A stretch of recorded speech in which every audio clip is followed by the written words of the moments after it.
Assalamualaikum warahmatullahi wabarakatuh. Kembali lagi bersama Detektif Good Boy di sini yang akan selalu membahas mengenai seputar dunia cyber.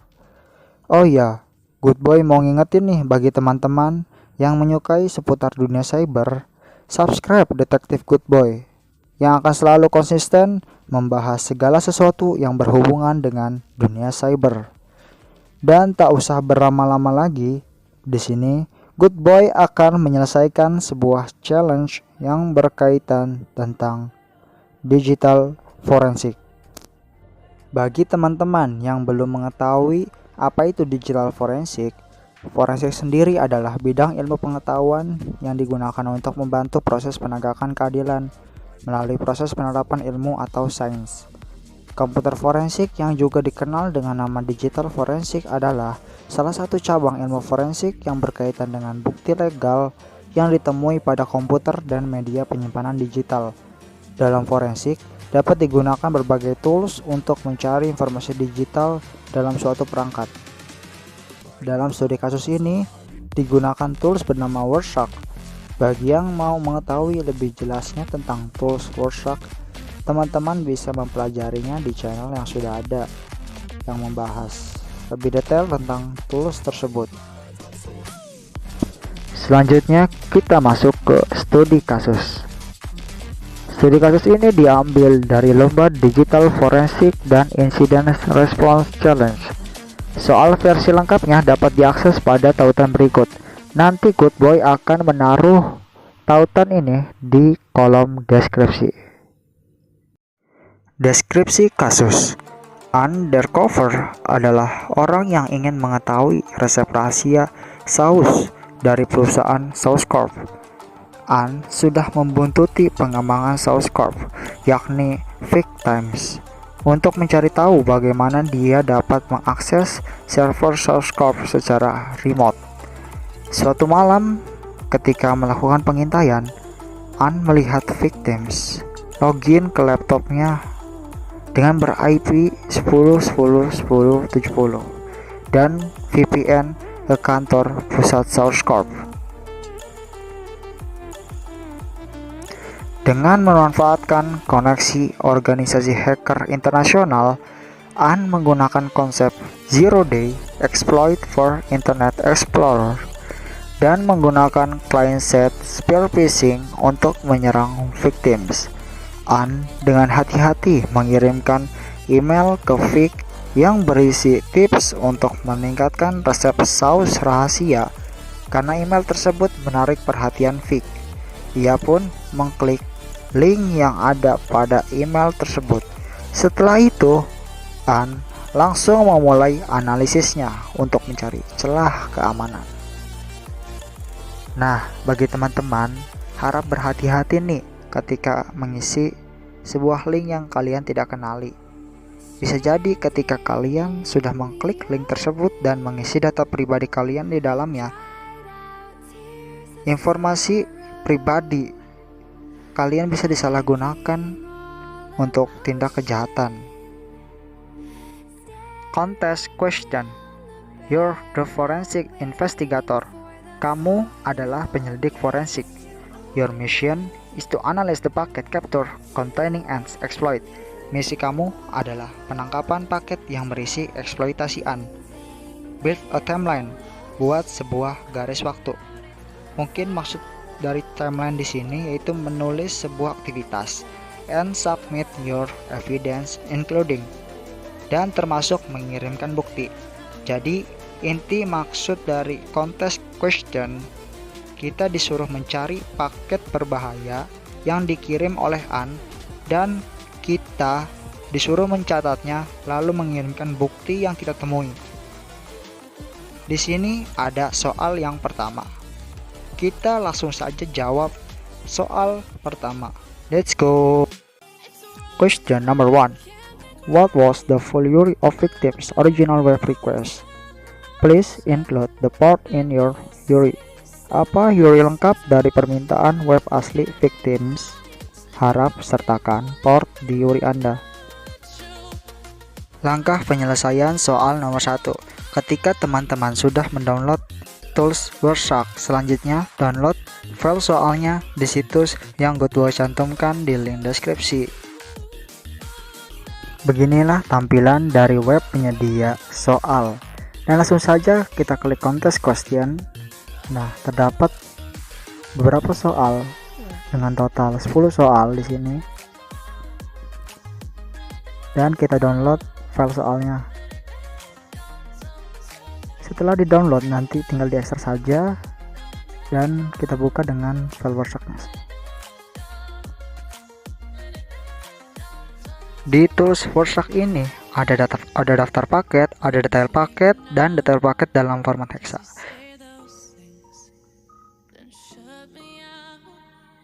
Langsung saja Goodboy akan memfilter fungsi dari HTTP.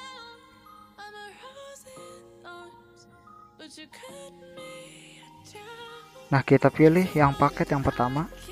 Setelah itu kita cari URI dan portnya di HTTP-nya. Nah, ketemu di situ URI-nya dengan HTTP 10.10.10.10 dan portnya 8080. Kita copy dan masukkan ke jawaban nomor 1. Oke.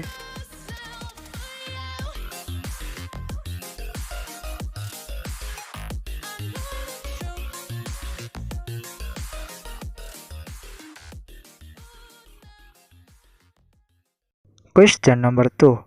In response, the malicious web server sent back obfuscated JavaScript. Sebagai tanggapan, server web berbahaya mengirim kembali JavaScript yang digelapkan.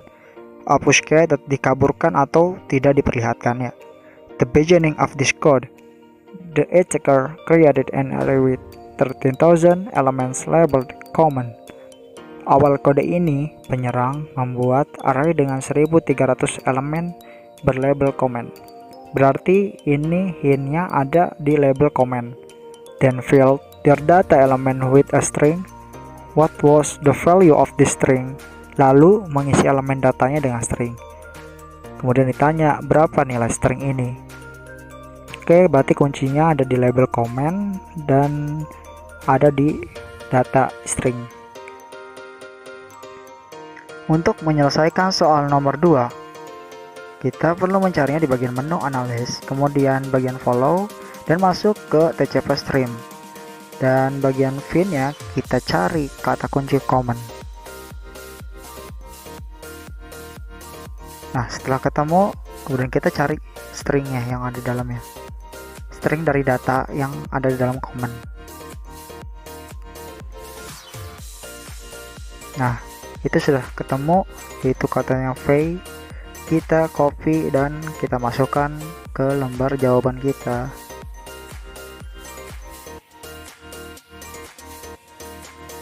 Oke, nomor 2 sudah terjawab.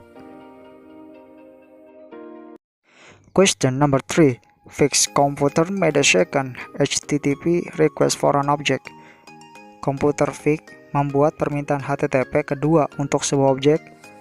A. What was the file name of the object that was requested? Apa nama file dari objek yang diminta? B. What is the MD5 sum of the object that was returned? Apa MD5 sum dari objek yang dikembalikan? Goodboy akan menjawab soal nomor 3. Kita masuk ke bagian pencarian. Kita ketikkan http.request.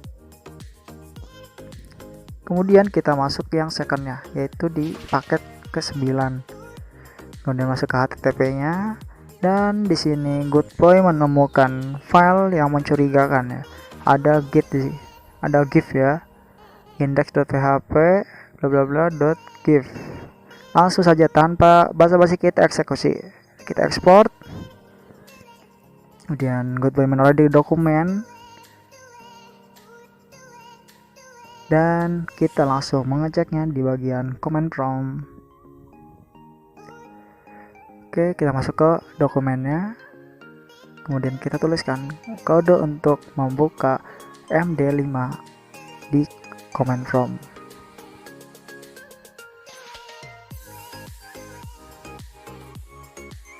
Nah, sudah terbaca kan filenya di sini.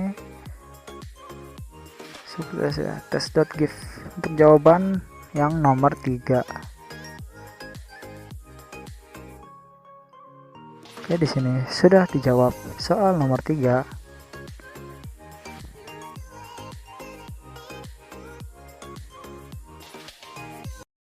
Question number 4. When was the TCV session on port 4444 opened? Kapan sesi TCV pada port 4444 dibuka? Provide the number of seconds since the region of the packet capture rounded to 10 of a second, i.e. 49,5 seconds. Berikan jumlah detik sejak awal pengambilan paket dan dibulatkan menjadi 1/10 detik, yaitu misalnya 49,5 detik.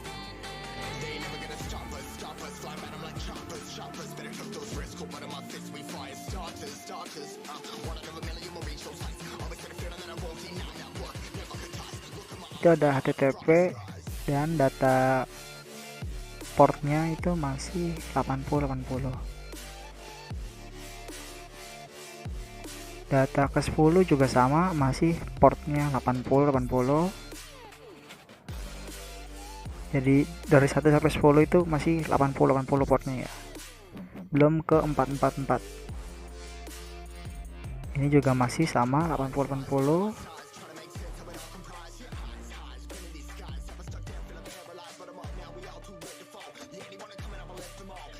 Nah, di bagian paket ke-13 ini sudah berganti jadi port 4444 ya. Jadi berarti mulainya dari paket ke-13 dibuka port 444 nya.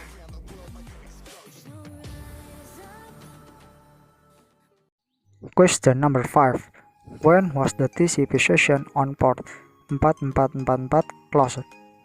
Provide the number of seconds since the beginning of the packet capture rounded to 10 of a second, i.e. 49,5 seconds. Kapan sesi TCP pada port 444 ditutup?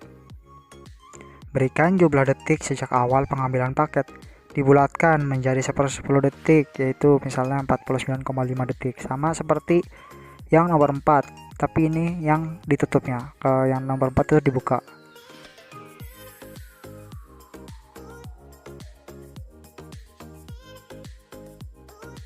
Di bagian pencarian, kita ketikkan tcp.port EKI4444 untuk mempermudah pencarian portnya. Nah, di sini sudah terlihat dari paket ke-13 itu dimulainya port 444 sampai paket ke 1565 dan ditutupnya port 444.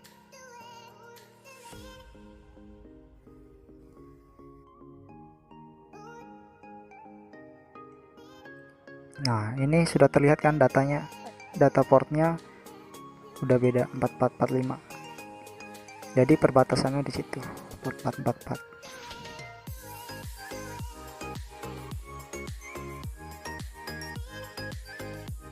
Question number 6. In packet 17, the malicious server send a file to the client. Dalam paket 17, server jahat mengirim file ke klien. A. What type of file was it? Jenis file apa itu? Choose one, pilih satu. A. Windows executable. B. GIF image. C. PHP script. D. Z file. E. Encrypted data. Question B. What was the MD5 sum of the file? Berapa jumlah MD5 file tersebut? Untuk mengetahui malicious server pada paket 17, kita akan melihatnya yaitu dengan pertama cari paket 17, klik kanan dan kemudian ke TCP streamnya. Nah, di sini sudah terlihat sebenarnya. This program cannot be run in DOS. Ini tidak bisa dijalankan di DOS kan. Jadi udah pasti ini file executable.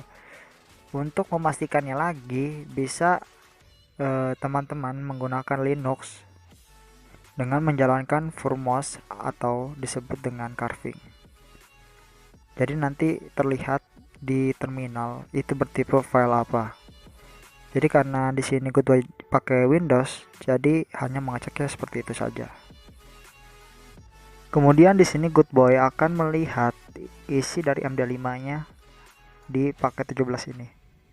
Sama seperti tadi untuk masuk ke MD5-nya, untuk membuka file MD5-nya. Tapi tipe filenya di sini tidak tahu ya, karena tidak disebutkan. Kalau tadi kan GIF sudah jelas. Nah, terlihat di sini hasil dari MD5-nya.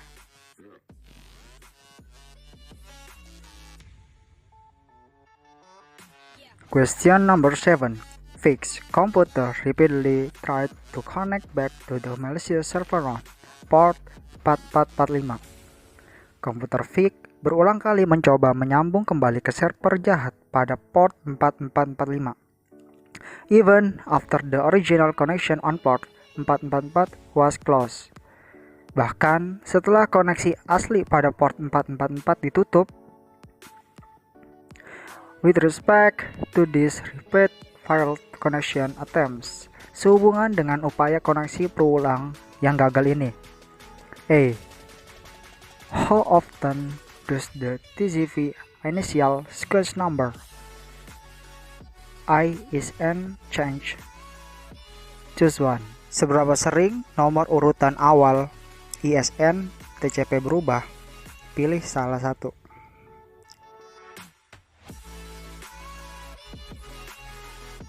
Kapan sequence berganti? Pada dasarnya, cukup kita filter saja 4445 dengan tcp.porteq 4445. Setelah itu, kita cek keterangan paket yang ada di sebelah kanan. Kapan sek berganti? Jadi setelah Goodboy lihat, polanya adalah SYN sequence 1, kemudian RST. RST itu disebut dalam dunia listrik itu artinya output, dan kelanjutannya OVW itu untuk inputnya. ACK atau Acknowledgement SYN sequence 0. Nah, pergantian tersebut itu terjadi pada paket ketiga. Maka jawabannya adalah every third packet. Question 7b. How often does the IP ID change? Choose one. Seberapa sering ID IP berubah? Pilih satu. Goodboy akan mengecek IP ID-nya satu persatu. Di sini bisa kalian lihat bagian number 1149 dengan 1151 itu kan berbeda identification-nya. Nah, ini juga berbeda 1146, maka dapat dipastikan setiap IP ID yang ada di file ini itu setiap paket itu jadi sering berubah. Maka jawabannya adalah every packet. Question 7b. How often does the source port change? Seberapa sering port sumber berubah? Pergantian port itu pada dasarnya bisa dihitung secara manual di Wireshark, di filter Wireshark-nya. Ketikkan saja TCP di port 4445, nanti akan terfilter dengan sendirinya ya. Jadi kita pilih ke paket 1153 yang sudah kefilter dengan detik ke 35.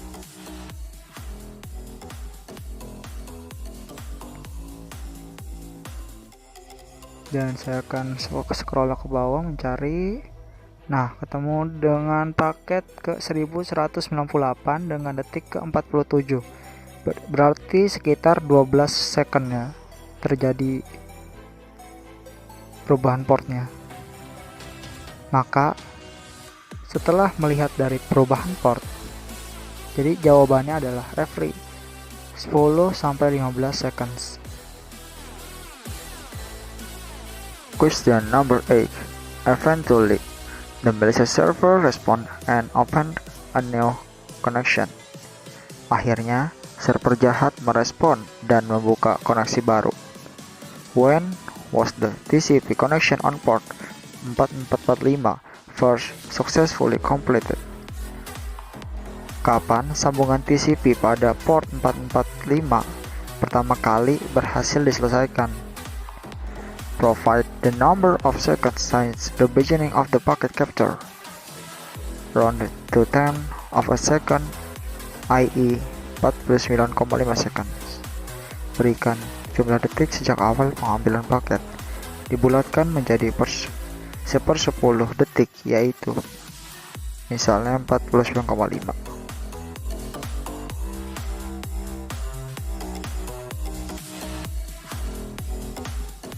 Untuk melihat TCP connection pada port 445, maka kita harus melakukan filtering agar lebih mudah.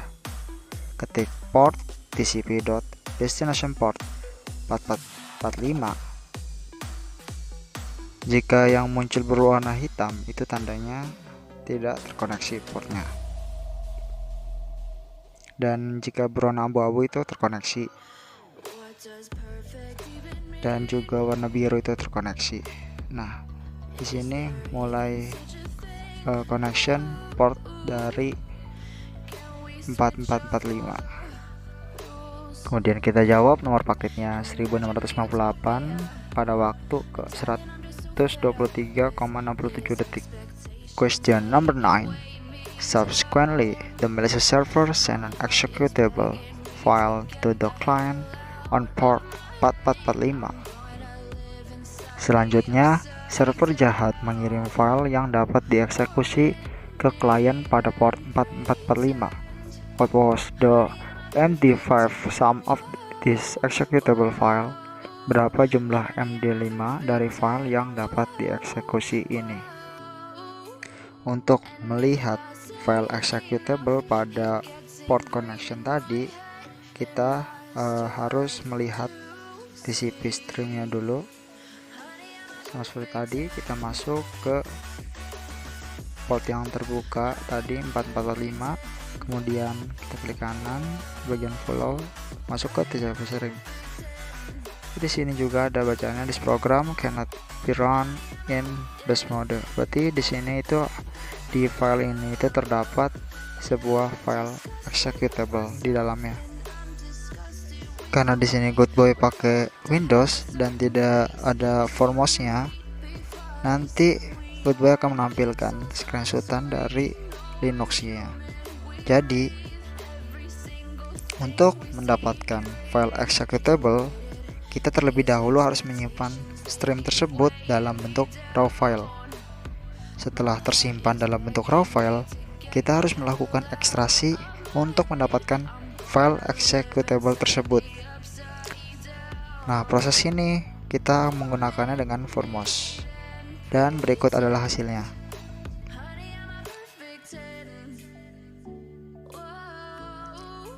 Ekstraksi dengan formos menghasilkan file 00000.dll. MD5 dari file ini dilihat menggunakan MD5 div.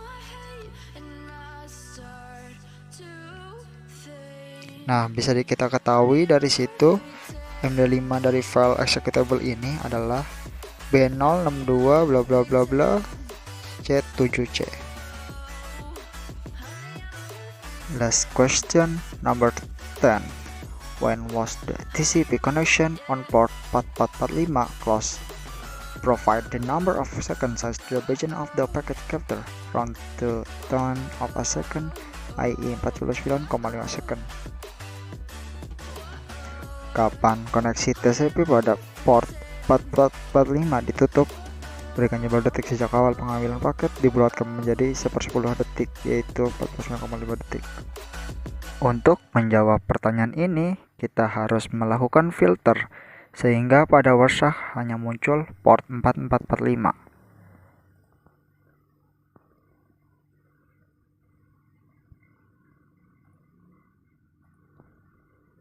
Nah, kita sudah memfilternya, dan pada bagian akhir sini pada detik ke 198,4 ini adalah bagian akhir dari port 4445.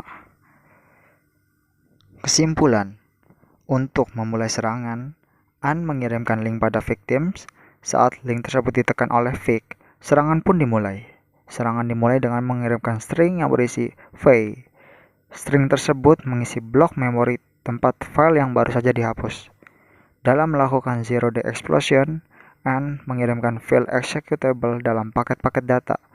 File executable yang digunakan untuk melakukan serangan adalah file dengan nama 00000.dll. Oke, sekian penjelasan dari Good Boy. Apabila ada kesalahan, mohon dimaafkan, dan apabila menyukai video ini, tolong untuk di-like dan subscribe, oke? Terima kasih yang sudah menonton sampai akhir. Wassalamualaikum warahmatullahi wabarakatuh.